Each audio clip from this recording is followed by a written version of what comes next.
Hi guys, you found Can't Stop Writing with Carol Alwood. Today's topic is how to generate interesting plot twists in your novel. Readers get really happy when you're able to surprise them in the story.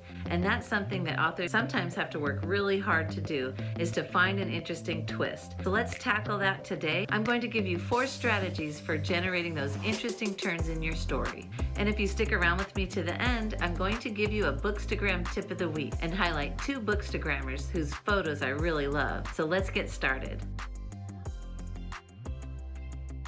The first idea is probably one you've heard a million times, and that is to ask what-if questions. But maybe you've asked what-if questions, and it's possible that you haven't asked enough what-if questions. Ask yourself what-if questions until you're sick of asking the questions. That's when sometimes you get to the really good ideas and the really interesting, beneath the normal layers kind of thinking. So keep asking yourself those what-if questions before you start writing your book, as you're writing your book, in the middle of your book. When you get to the midpoint of your story, it's a great time to again ask a lot of what-if questions. Because at the midpoint of your novel, everything changes again. So it's a great time to evaluate. And as you ask those what-if questions, some new and plot twisty ideas might show up.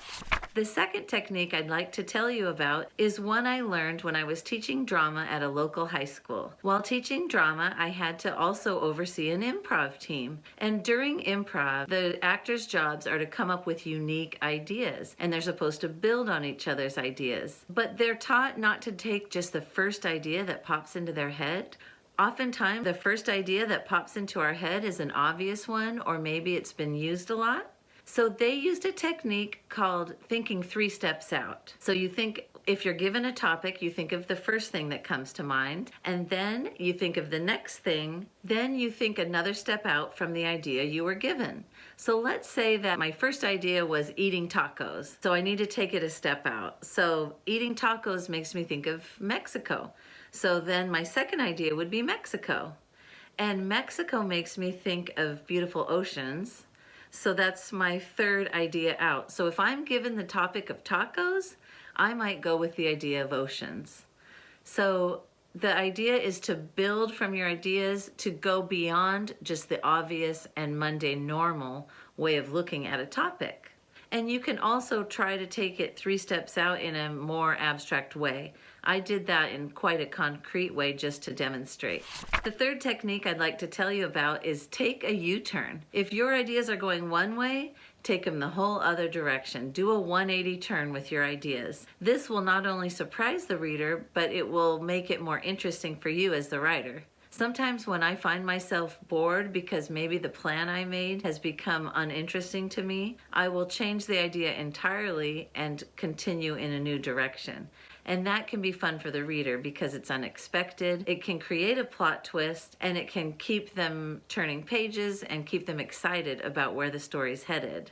And the final technique I'd like to share with you, it's called putting a red herring in your novel. Your story's going one way and readers think one outcome is going to happen, but if you embed alternate ideas within the plot in subtle ways and in small ways, then when the thing they think is going to happen doesn't, the other thing can happen and they were tricked and it's a plot twist and they're surprised and happy about reading your book because you're keeping them on their toes and you're keeping them excited about the story.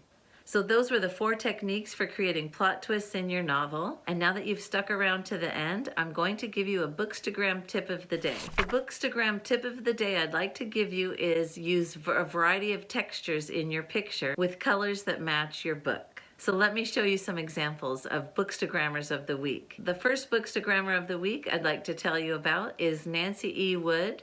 She's an author of Christian young adult fiction. There's the flat color of the paper, there's twinkle lights, there's a lot going on in this picture and it all goes together and has complementary colors to the book cover.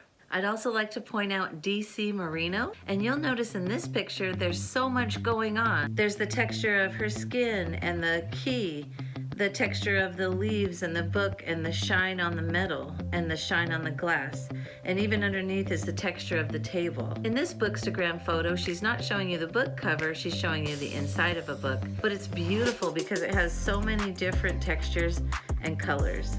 and the colors go well together. It really says fall. So that's your Bookstagram tip of the week. Use a variety of textures with colors that complement the cover. I'm so happy you joined me this week. Please subscribe and like my video, and I'll bring you more tips like this. Have an excellent rest of your week and happy writing. Bye!